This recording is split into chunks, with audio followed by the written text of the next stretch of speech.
Hello, Sagittarius. My name is Paul, and this is Dove and Serpent Tarot. This is going to be a general reading, so try to be open and receptive to whatever may come through during our time together. I am merely the messenger, and I ask that you connect directly with each of these cards and use your own intuition to take you beyond the details that I might provide. And if there is anything you need me to pray over or meditate upon or send positive energy toward, please let me know. And remember, Sagittarius, that the most important part of any tarot reading is you. And we begin with the Princess of Swords. Okay. Now that might be a little bit of a differing opinion. It could be kind of a little bit of frustration, right? As we're trying to push forward with something, but we're meeting a little bit of resistance. Let's see what's going on here. Yeah, there's that Two of Wands. A little bit of resistance, I think. We've got some good energy. We've got the Magician. We've got a more mature air energy. See, now we have the Knight of Swords here. And the Capricorn energy, and we have the Hierophant, and we have the Magician, and a lot of good stuff going on. A lot of major arcana. I think this is going to be a pretty special reading. Let's select our mystery card, bonus card, confirmation card. This is one random card from the Smith. Well, there's a bunch of cards. We need to look at those. One random card from the Smith-Waite Tarot. We'll put Mr. Tao, the yin-yang duck, right there on top. And now we're not going to look at that card until the very end. We do have these three that came out kind of unexpectedly, which we will deal with these. But the mystery card is something for the end to see if we can tie everything together, right? Maybe it'll give us the confirmation that we need at the end of the reading. But we're doing something a little different. If at any point during the reading you get an idea, a sense, a feeling, a little tickle of what that card is, I want you to type your prediction in the comment section of this video. Okay? I want to see if we can collectively raise our vibrations, if we can collectively tap into spirit, and maybe start discerning that mystery card together, right? But first, let's take a look around the room here. We've got major, and we do have the Magician and the Hierophant here, so we will need to do an I Ching card in a few minutes. We have some fire energy. Kind of a good cluster of fire right here. We've got just a little bit of water, and we've got, this air that we have to deal with. And it's interesting with the air because I feel like it's improving, right? I feel like we're kind of able to get, we're getting through this difficulty, right? We're getting through this difficulty. Now, the extra cards that we pulled is fire and a couple of water cards, right? Six of Wands, very interesting. This is a card about victory, about overcoming challenges, right? We can put this over here with the rest of our fire energy. And then we've got some more water to go with this. We have a 7 and also a 9 of Cups. Maybe we should put it this way, right? So it's a little bit more chronological or sequential, I guess. So we've got the, maybe like that then. So the 6, the 7, and the 9. And I think maybe this is kind of a progression of how we're going to be moving forward. But let's see what really is going on. First of all, this Princess of Swords. I think that there's a communication difficulty that's coming into your life. It doesn't seem like it's anything big. It seems like this is almost not so much a communication issue. Like, I don't want to even make it seem like it's that significant. I feel like this is some turmoil within you, where we're trying to kind of stay focused.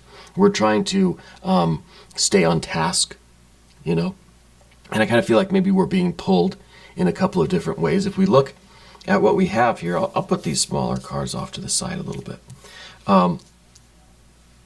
We've got the Knight of Wands up top, and we have the 6 of Cups at the bottom.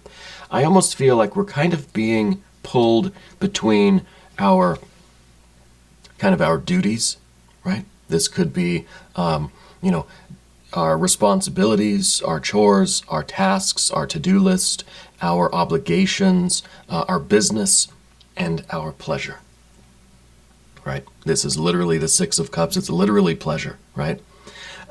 So I feel like there's this growing desire for us to, you know, to focus on other things, to work on personal projects, to consider our internal life a little bit more and our enjoyment of life, rather than the hectic go, go, go in the external world with this Knight of Wands, which is fire and fire, right? Double fire here.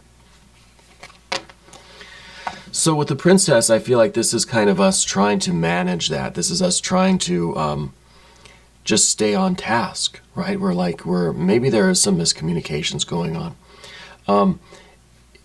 There is just a difficulty, I think, for us trying to stay focused on this when inside we really feel this. I mean, this is fire and water. This is two different things, right?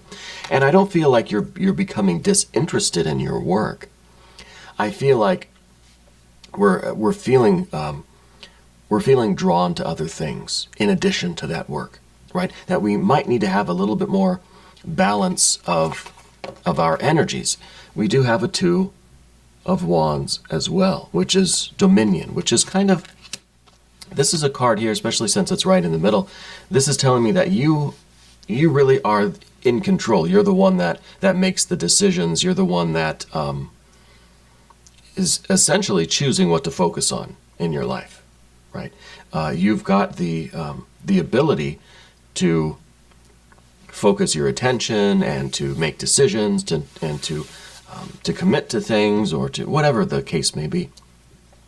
So this is here to remind us that we do have control of where we put our creative energy, where we put our vitality, our fire, our consciousness, right? And interesting that we do have the card of balance back here. In the recent past, the adjustment or justice card, the Libra energy. It seems like this is not the first time this issue has come to your awareness, right? The idea of a need for balance. I think that you get so immersed in what you're doing, so immersed in your work, let's say, and I don't know if this is a career, a business, if this is, when I say work on this channel, I don't just mean your job, right? I mean whatever you're focused on every day, whatever you're working on, okay? Your central focus. And I think that you get so immersed in that central focus that we start pushing other things aside, right? Maybe you don't take as much time for self-care. Maybe you don't relax and rejuvenate. Maybe you don't read as much. Maybe you don't garden anymore. Whatever these things are, right? Whatever your Six of Cups is, whatever that pleasure for its own sake, okay? I feel like this is another one of those moments where we're realizing, hey, we need to maybe shift the balance here. We need to restore a little bit of this kind of Libra energy, make things a little bit more balanced in our lives. I do think that there is, I do think that there's kind of an unexpected difficulty in a close relationship, because we've got the kind of evolution of the air energy here. And this is the only, air cards, the only swords cards that we have, going from Princess all the way up to Knight. This is a real maturing of this communication. I think there's an unexpected difficulty, Two of Wands as well, unexpected difficulty in a close relationship, okay? But I think that you are going to be improving that communication, okay? And perhaps your struggle within you to find the balance here between kind of work and pleasure, right? Business and pleasure. Maybe that is going to help you in this relationship to improve that communication, okay? Now, as far as this fire energy goes, whatever this working is, whatever this business is that you're doing, whatever you're working on, with this double fire energy, I kind of feel like it is in some ways, at least the way you're perceiving it, it's endless. There's always something to do. No matter how many things you check off your list, there's just, it's never ending, right? There's just more things that it just goes on and on and on. And this might be irritating to you, right? And that the reason for this fire energy, and we get this extra fire energy too, the Six of Wands. This is showing that we're overcoming this problem, right? So I think as soon as we dealt these cards, and then we were looking for the mystery card, and these cards kind of popped out, this is here to immediately reassure us, right? Not that we really need much reassurance. I don't think Sagittarius is an energy that needs a lot of reassurance. But it's almost immediately the universe comes out and says, you're going to find a solution to this problem. And not only will you be succeeding, because see, this is victory, the Six of Wands. You're going to be completing all of these tasks. But down here with this more personal, internal, right? This is public, this is kind of private, this is external, this is internal, this is business, this is pleasure, this is work, this is home, whatever the dichotomy is. You're going to be happy here too, right? We go all the way to a Nine of Cups here. But I think there's an obstacle here with the pleasure kind of aspect, the personal, the home, the because we have to get past this 7, right? We have to get past this 7. And sometimes the 7 is an overcompensation, right? We get a little bit of confidence here that we're starting to incorporate more of this Six of Cups. Now this is within you. This is at the bottom of the path of the dove. This is what you aspire to. And it's not just your personal life. It's not just your home and your relationships. This is the experience you want with life generally. Pleasure, joy, love, harmony, resonance, connection, abundance, right? This is a card that says, look, I've got this Three of Cups within me. I understand the process of creating abundance on the emotional plane, right? Spiritual, emotional, intuitive plane. And I've succeeded in creating that, because now my Three of Cups is being mirrored in the external world, and hence we have a Six of Cups, right? It's a mirror image. So this card is also kind of a victory, right? The sixes are always us overcoming whatever challenges are in our way. And I don't really feel, see, that's where this gets a little bit more interesting, because I don't feel like there really is a challenge. We don't have a 5 of anything. We don't have a 5 of Pentacles. There's not a 5 of Wands. We have a 2 of Wands. So I don't think there's any real difficulty. There's no chaos. There's really not a lot of worries. It's just a matter of you're starting to perceive that we're getting too much into the fire. We need to bring in some of this water.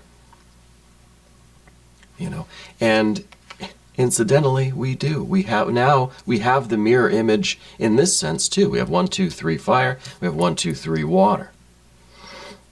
Right? 1, 2, 3 water. And of course, yes, we do have an additional fire card here. But this is Mercury in Sagittarius, and Mercury is down here with the Magician or Magus, Trickster, Juggler, Illusionist card. Right? So this is going to be very important for you, especially when we take this into account, right? But as far as the balancing of the fire and the water, we're achieving that, right? And I think that's going to improve not only your communication with yourself, but also with this close relationship. And I'm not sure who this person is. If they maybe an air sign, maybe not. It might be an older Taurus kind of energy, because we do have the Hierophant here. Maybe we'll see when we do the I Ching hexagram, if we can get a little bit of insight into that person. But let's focus down here on these water cards. So the 6 is kind of what we want. We want our external world to kind of be a mirror image of our internal world. And the risk that we run is kind of an overcompensation, that we're going to then take it a little bit too far, and we're going to end up in a 7 of cups, right? The 6 is where we want to stay, but then we start getting this kind of confidence, we start getting excited, we start getting very enthusiastic, and we end up just taking on a lot more than we actually need. An overindulgence, let's say, in the water kind of energy. The more, this is tipping the scales the other way, right? And so we need to be careful with this, but at the same time, maybe this is a pendulum that is swinging back and forth. And since we've been so extreme in this fire energy, the business, the work, the focus, maybe we need a little bit of a swing in the opposite direction into the water energy. And maybe it's okay to overindulge a little bit. Don't overdo the overindulgence. But, enough to kind of to create that compensation, and then we can rest somewhere in the middle. Maybe we have to kind of go a little bit wild, make up for some lost time, so to speak, before we can arrive at the 9 of cups. I'm not saying that you have to go and overindulge in things, but if you do find yourself going in that direction, let's be focused on balance. Let's focus on, okay, I got to bring the pendulum back to center. I've got to even out these scales here, okay? Because this is still a very important factor, this Libra energy.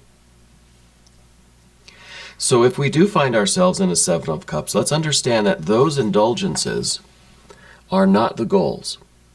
Those are distractions. Those are just indulgences. Those are just temporary pleasures. Okay? And there's nothing wrong with those. But they are not the balanced state that we want. We kind of need to get some mastery over our attraction to these things, right? To our desires, right? The same way that we need to really find the mastery over this fire energy. And we have the 6, right? The 6 is victory. This, to me, is representing a form of mastery where we understand how much effort we rightfully should put into this kind of fire activity, whether that represents, your daily work, your chores, responsibilities, if it's business, if it's your public life, if it is, things externally, and then balancing that with this water energy, which is the personal, private, maybe the more spiritual activities and practices that you have, those kind of personal projects, right? We're achieving mastery of that. This is what we want, the 6, a victory. We want to achieve mastery over that, because once we establish this balance between the two, we'll have a cat too. She's down here. She wants in on some of this, I think. Here we go. So once we have this balance and this kind of victory, right, then we can have our 9 of cups.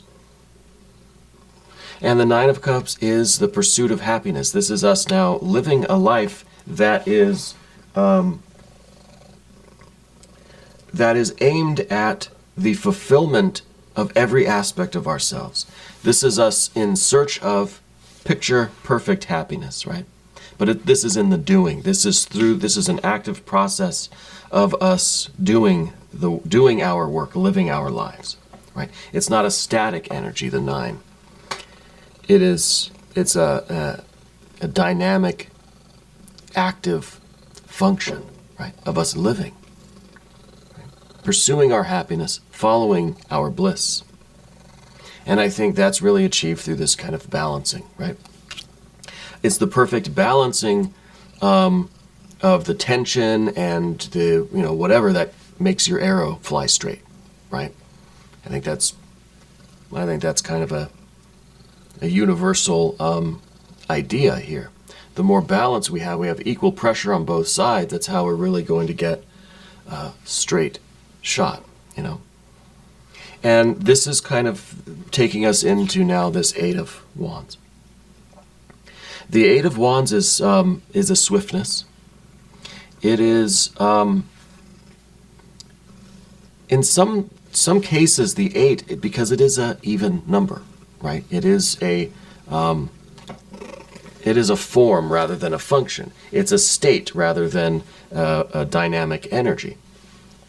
So the 8 could represent a growing anxiety. Could be a state of could be a state of equal pressure, balanced pressures, right?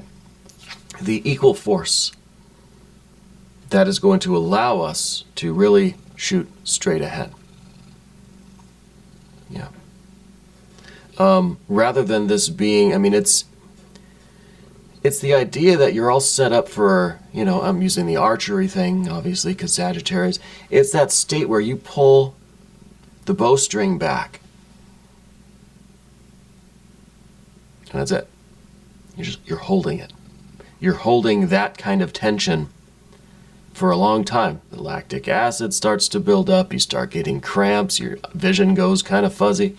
You can't sustain that forever, right? Eventually we have to release that tension. This is the state right before that release, right? And we can't hold this moment forever. And I think that this tension is released energetically, right, spiritually, kind of psychologically, when we achieve the equal pressure, the equal balance, when we know that that everything has happened smoothly and with equal force from all sides, and we can get over to the path of the serpent and we can start doing all this major arcana stuff over here. So I like the 8 of Wands as this state of tension just before release, right? And I think this is how we really are going to propel ourselves into the rest of our lives, into success, into progress, into just, I think really, really amazing energy, is to achieve this state of readiness, of balance, right? Equal pressures all around us. And then we can get over to the path of the serpent, which we begin with Mercury. And so this is what's connecting us with the rest of the reading, because the 8 of Wands is Mercury in Sagittarius. This is the wisdom, the knowledge, the skill, the intuitive understanding, the gnosis, right? The Tao of this, right? And the Tao, it's the way, it's the natural flow of things. It's the deeper understanding. We don't have to think about it. There's not a lot of air energy here. The only air energy we have is between you and this other person that I think is going to improve. But as far as what's going on with you and where you're headed, it's not an intellectual swords kind of thing. It is just, it's a naturalness. Mercury knows how to do this. Right. It's the Tao of Sagittarius, really, right? The Tao of archery, let's say. And I think it is necessary. It kind of even looks like Mercury is walking a tightrope here, right? There's this connection with stage magic and performance and the illusionist, right? And the show person, right? The star on stage, the acrobat. This is that concentrated force. This is the accuracy of that arrow when everything is perfectly balanced. When your left hand and your right hand are perfectly balanced, the tension is exactly in proportion. I don't know if it has to be equal or whatever, but it has to be in the right proportion. Not necessarily 50-50, right? And I think that's also important to realize here, that in this dichotomy that we have, this duality, we don't know that 50-50 is the right method. That's very easy for us to say generally, well, you need 50, you got to just spend half your time doing each and you'll be happy. Not necessarily. And that's something that Mercury, the magician, knows. the magician knows how to perform the trick, right? You know how to do this life, how to put on this show. There's a lot that goes into it, a lot behind the scenes, right? The timing has to be just right. The proportions have to be just right. The lighting has to be just right. There's a lot that goes on behind the scenes, yeah, in order for you to pull off this magic that is your life. And Mercury understands that, knows that intuitively. It's not an intellectual swords thing, although there probably were a lot of swords previously to write these plans out, right? To analyze the details and do the math on your life and where you're headed and what you're doing. But when it comes time to the performance, the magician doesn't have a calculator in their pocket to do the math all over again. There's no swords here. It's a magic wand. It seems like it is just something out of nothing, like it is just magic, A lot has gone into it. And so I think that is something that you are aware of. And how does that relate to the duality of what we're talking about on the path of the dove? I don't know that it does. I don't think it needs to.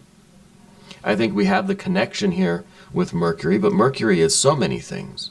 And I think whatever you're doing in your life, whether this is a career kind of thing we're talking about, or building a family, building a life, if it's building your creative, enterprise, whatever you're doing, there's a lot that has gone into it and still will go into it.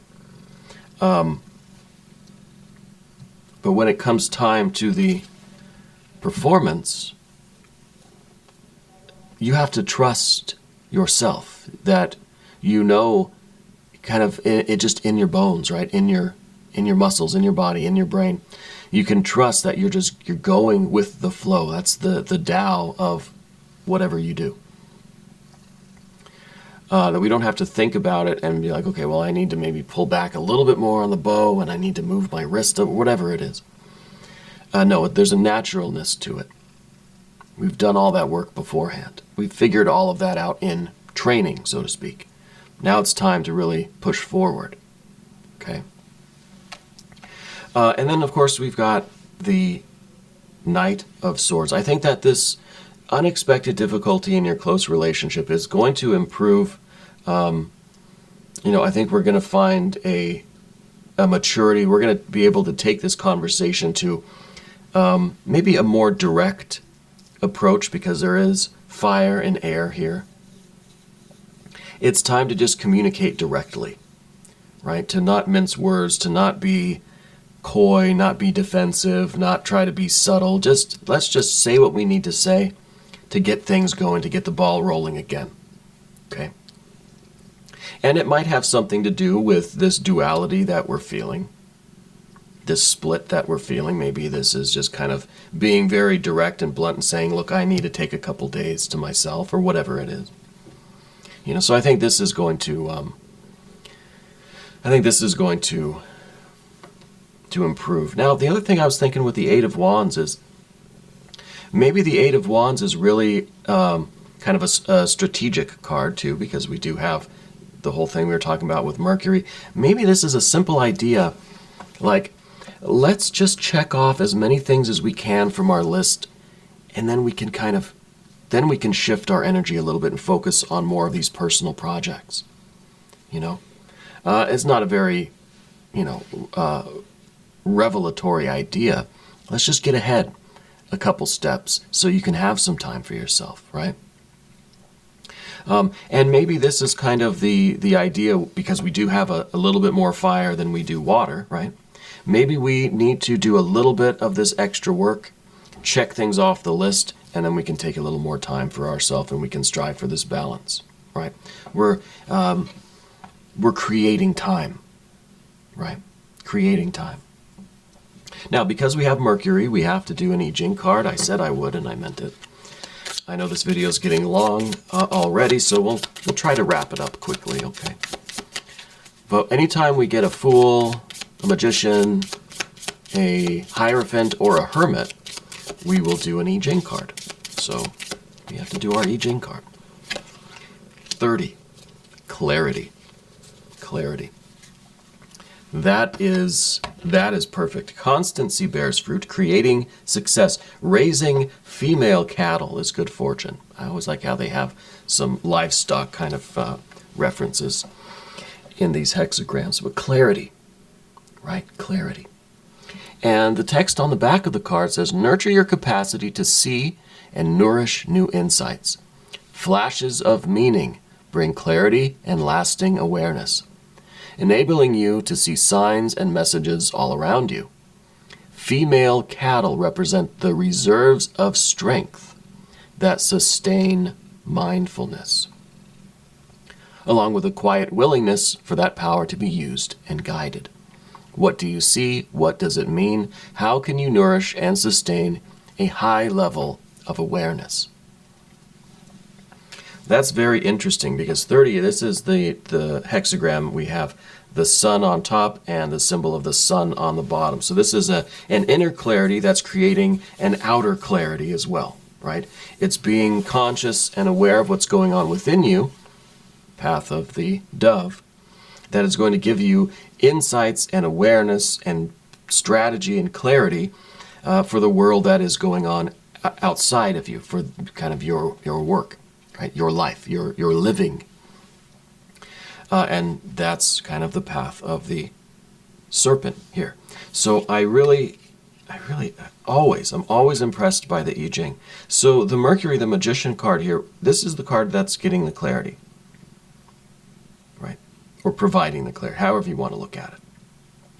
And I think that is now we're already seeing the benefits in our environment with our communication, that maybe this close relationship where there's a little bit of difficulty, or we just need to we need to be more direct. Now the next card is the Hierophant. Now technically we should do another I Ching card for the Hierophant, but maybe we'll skip that. The Hierophant is in the position of the obstacle. I wonder if there's a stubbornness here, if there's a reluctance to see what's going on here. Maybe there's maybe we will do another I Ching card, because I kind of feel like there's a resistance there. It's like the Hierophant is there giving you the tough lessons, but there's a stubbornness, there's a resistance where we are just, maybe we know we have the clarity, we can see what's going on, but we're just still kind of stubborn. Maybe we're locked into this fire energy, this work kind of attitude, and we're a little stubborn. Maybe you're one of those people that, knows you should take a day off, but kind of refuses to ever, take time for yourself. Could be. But let's see what else the Hierophant. 15, integrity. Yeah, that's what I thought. That you have this, integrity, this work ethic. There's stuff to be done. I need to focus on doing it. I can do all this water stuff later. I'm committed to this fire activity, my kind of external responsibilities, chores, duties, tasks. So there's integrity there. There's this feeling of, I can't take a day off. 15, integrity. To have integrity is to be at one with yourself and with reality. It means being honest about your capacities and not exaggerating the importance of your role. Interesting. Not caught up in a personal story or identifying work with worth. You are free to do what needs to be done. What is the simple reality? How might you return to a state of balance? See? Return to balance with this justice or adjustment card. And what if it didn't all depend on you? Though that's very Hierophant, if I might interject here. Very Hierophant, because the Hierophant is really about finding help externally, right? Finding help outside of yourself. Being willing to accept help. Being kind of willing to see, having the clarity to know that it's not a blow to your integrity or your work ethic to delegate, to realize that, things can wait a day or two, or that I can shuffle around the priorities so I can have a little bit of time to myself to reconnect with this water energy. If maybe this is spirituality, maybe this is family, maybe this is love, whatever this is. The Hierophant is all about help. I think there are people in your life that can take some of this load from you. Tear the list in half. Give half to somebody else to do, right? But the idea of balance, again, I want to reiterate, this is not necessarily a 50-50 balance, right? No one says that these scales are going to be equally weighed. Something might, it might take a little bit more of one thing to create the balance. It's not necessarily 50-50. Things have different mass and all that kind of stuff. Different weight to them. So, I think this is very, very poignant as always. And of course we've got the Capricorn energy, the Devil card, as the last card there. And that's a very creative card. And I think that this is the potential. This is kind of the beautiful beast that is waiting for you at the end of all of this, saying, look, if you can get yourself together, we can climb this mountain. There's no limit to how high you can climb with this energy. And this is kind of like the goat just waiting for you, right? This is almost like your ability to move mountains, your creativity. This is fire and earth, right? It's the energy of creation, direct creation. This cat is really persistent, isn't she? Anytime I stop petting her, she claws at me. This is like the goat that's waiting for you to get to a certain level. Once you get there, which I think is the resolution of this path of the dove stuff, getting this kind of balance, getting the equal force in your bow and arrow. Okay, I'll pet you. Equal balance in your bow and arrow, right? And then we can aim for the stars, right? So this is very, very creative energy. This is directly from fire to earth. This is creative energy that is not diverted by our personality. That is not in any way restricted or reworked or questioned by our heart or our mind. This is a very, very good card to end with, but that's not the end, right? We've got the mystery card. Thank you, Mr. Dow, Yin Yang Duck. Let's see what we might have. This is the point of the reading where I want everybody to try to connect with these energies. I know there's a lot on the table here today. Gosh, I'm all scratched up. But let's try to collectively raise our awareness, right? Let's tap into spirit, tap into our intuition. Let's see what this card is. I'll switch the camera. If you want to pause the video, go ahead and pause. Let's see what we think this is. I kind of think it's going to be a 9 or a 10 of Pentacles, right? But I almost feel like there's something else that we need to be aware of before we can get to that realization, that manifestation, that actualization. I feel like there's something else we need, and I don't know what that is. So I'm thinking a 9 or a 10 of Pentacles, but I feel like it's going to be something else. Well, obviously, yeah. It's the star. It's the star, which once we get to a certain level, now we can really start climbing toward our star, right? Almost like we have to get to the top of the mountain ourselves. But once we get there, then we've got that devil energy to help us get to the star, our real purpose, right? This is realizing what star in the company of stars is us, is you, right? And now we're kind of lifting off from that mountaintop and we're going after our star. This is a lot of progress. This is a big initiation for you, but it's not the final one, right? You still have the kind of big initiation coming, right? The culmination of all of this work, right? So it's very, very cool that we're going from this devil energy directly to that star energy. Right? And I think the star is influencing you now, and that's probably why this came out as the mystery card. It's been there all along. It was sitting right there underneath Mr. Tao. The star has always been there, is always there, will always be there. But we just can't really experience it too much. Well, because all this stuff going on the table. We've got to get to the mountaintop where there's not as much light pollution, it's dark, there's not as much noise. Then you look up and you can really see the night sky. You know, I grew up in the city, right, in kind of suburban areas in California. A lot of light pollution, a lot of noise pollution. It's not till I would, me and my friends would drive up into the hills, into the mountains. Mount Hamilton, there's an observatory up there. We would drive way up to the top, and there'd be a clearing, and you can see everything. So that's the only way to see the Milky Way in the night sky, right? You've got to get away from the city lights. So we've got to harmonize all of this energy so that it doesn't create as much noise, right, or light pollution, and then we'll be able to perceive the star. We've got to quiet this stuff down. Let's get it flowing quietly, silently, right? And that's how you know it's running smoothly, when you don't hear any squeaks.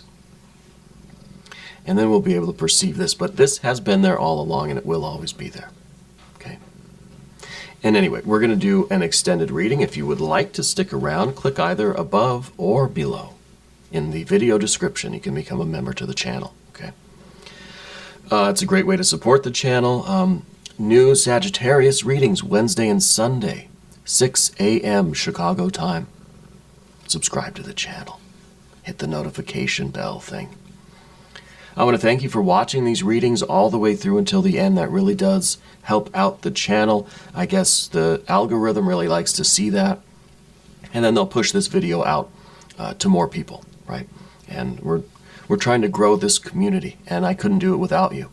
I want you to know that you're the most important part of Dove and Serpent Tarot. I thank you, and I love you, and we are all in this together.